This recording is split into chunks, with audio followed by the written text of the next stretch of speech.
What's up, Warriors fans, and welcome back to Warriors Latest. As always, I am your host, Max Arizin. Again, thank you for liking, subscribing, and hit that notification bell, as I do post new Warriors videos every day, and it does help the channel continue to grow as the season moves along. Now, this past weekend was extremely annoying. I know you know it, I know it.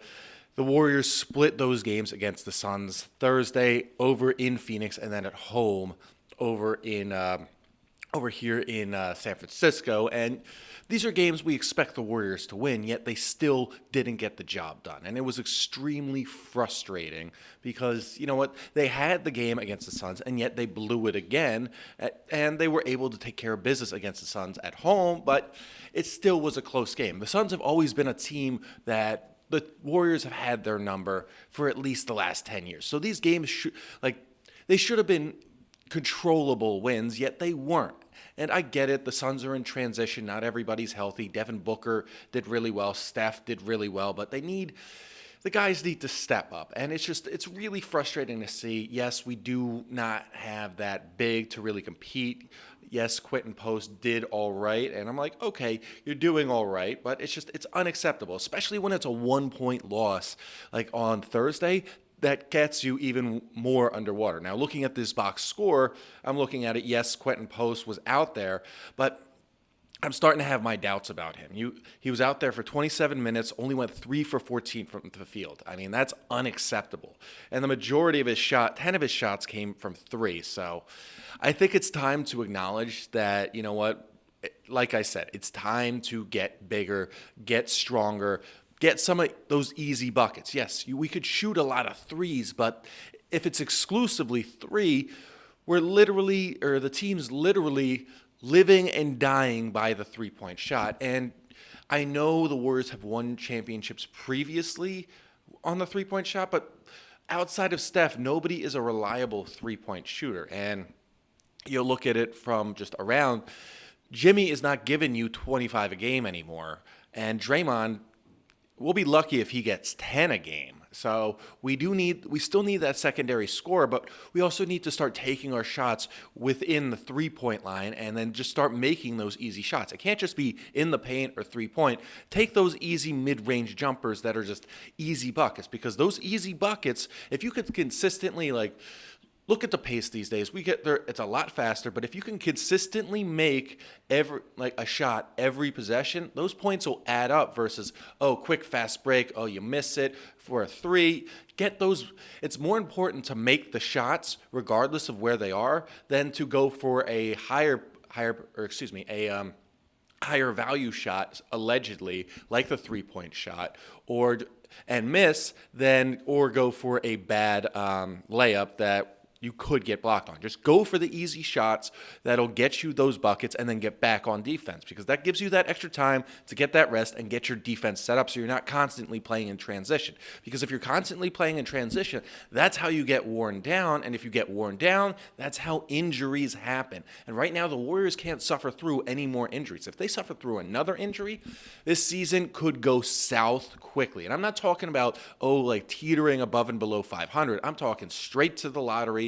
And that's not where the Warriors need to be, because then you come the trade deadline, you have to do a complete reevaluation of where you think this team is going for the rest of this season and next season, because you can't retool come the summer, because you know what, Jimmy, Draymond, and Steph are in their last year of their contract, and you got to ask yourself, where are we going? Are we going to rebuild? Steph's going to retire after next year. Jimmy's going to retire after next year. Draymond's going to retire after next year. And we don't really have a lot to work with outside of them. So the Warriors, they need to just start taking the simple shots. Keep taking those high percentage shots, even though if they are in the mid-range. And it gives you a 2 versus a 3. Maybe you get that foul, and you know what? You get an and 1, because that was such an easy shot. But this Suns split was not great, but I'm glad that they ended it on a win. So going into their next game, they could at least try and get another winning streak going, because again, you have to win one game at a time, and this is the way the Warriors need to act. Yes, the team is still underwater, but if they win their next game, they're back at 500, and it's better to be back at 500 than drowning under 500.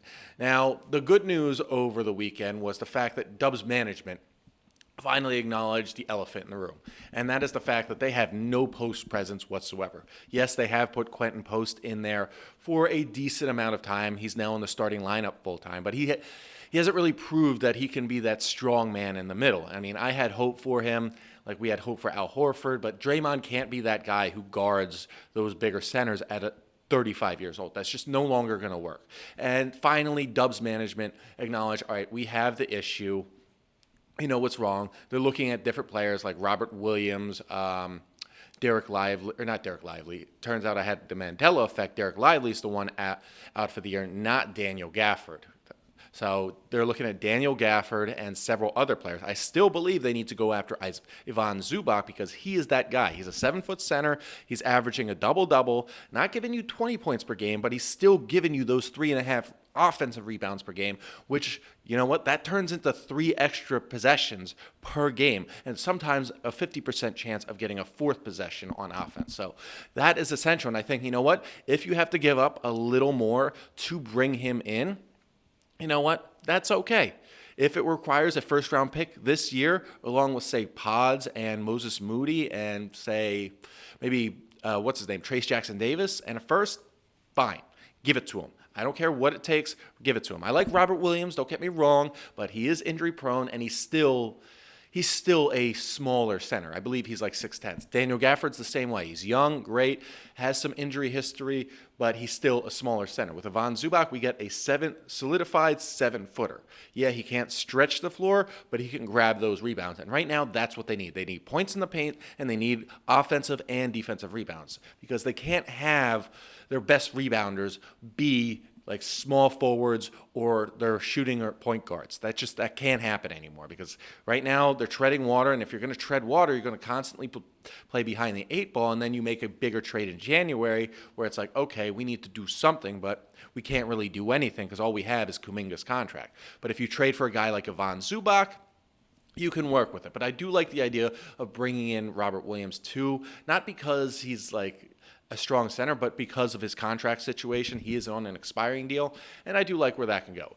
In a perfect world, I'd have them trade for Donovan Clingan, but with new ownership in Portland, I seriously doubt they're going to go for it because Tom Dundon wants to turn Portland into a championship contender, and if he's going to deal away I would say his primary asset, like he wants to get a lot back in return, and for the contract that Clingan's under, I wouldn't trade him. He's just too valuable for what he is, and I completely understand. Now, that being said, looking at where the team is going moving forward, I do like that they can steal one against the Magic tonight. Now, the Magic, they've been a solid team. They did well in the NBA Cup, if you actually think that matters, which is sort of 50-50 right now. It's basically the equivalent of a Christmas tournament or a Thanksgiving tournament in the NCAA. So I don't know. I don't see that just holding it much weight, but they're going to find ways to make it more interesting. Though I do like the prize money and them giving, like the players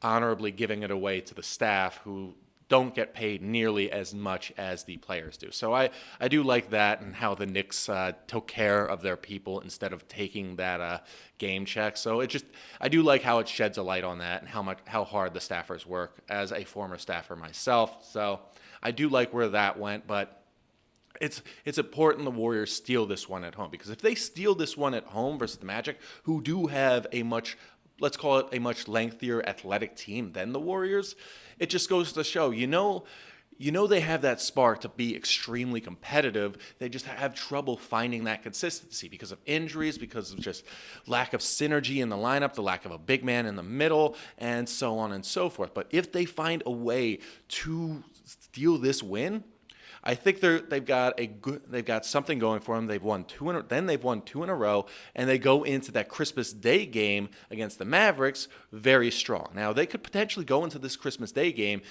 and win another one against the Mavericks, who are really struggling. Cooper Flagg's doing okay, but he's just struggling with injury, still finding his way. Anthony Davis still struggling with injury. Daniel Gafford, injury. Kyrie still out. Klay Thompson just dealing with things, and it's just what would have been a premier Christmas Day game has turned more into a lopsided affair where the Warriors can pretty much blow out the Magic, and the Warriors could, or people could pretty much tune out and say, okay, it's a 20-point game. We don't need to worry about it.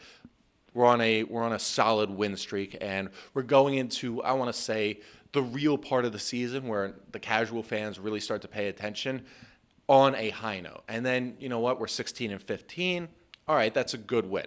I like that. I like where it's going. And then we go through the rest of the schedule. We got one more versus Toronto before we're in Brooklyn next week. And you know what? We're playing a team that's literally trying to lose on purpose because they want a good traffic. And in all honesty, I don't blame them. But you know what? You don't want to create a bad culture in Brooklyn by continuously losing. We saw what happened and what that did to Philadelphia during the the process era. So you want to do things that help out the team in the long term. So hopefully Brooklyn gives them a good fight. But if they go into Toronto playing on a 3-game winning streak, I do like where they're going. It's got to be one game at a time, and this game against Orlando is the biggest one so far. So I think they could steal one at home, and hopefully they do. But bottom line is, like I said, the Warriors have been just like pushing off this problem regarding their big man since the offseason. It was an issue back when they were playing the Timberwolves in the playoffs. It was an issue when they were playing the Rockets in the first round when they were up 3-1, and the Rockets came back because of their length. Now, you know what they say? I was watching, what was it? I was watching Intervention last week because it happened to be on TLC, and they say in Intervention, the first step on the road to recovery is admitting you have a problem. Well, we're on the road to recovery because the Warriors just admitted that they have a problem, and that problem is in the middle. And this has been a problem that they've had for a long time. So it's this addiction to the small ball lineup and them admitting it's like, all right, we need a big man in the middle. First step in the right direction. Now, this is going to be a bit of a longer road, and we may have to play from behind for a little bit, but we know if they admit it and then make the changes that they need, come playoff time, this Warriors team can be as dangerous as they were at the end of last season, but they need to make the trades to make that happen. And once they do, we're about to see the Warriors of old.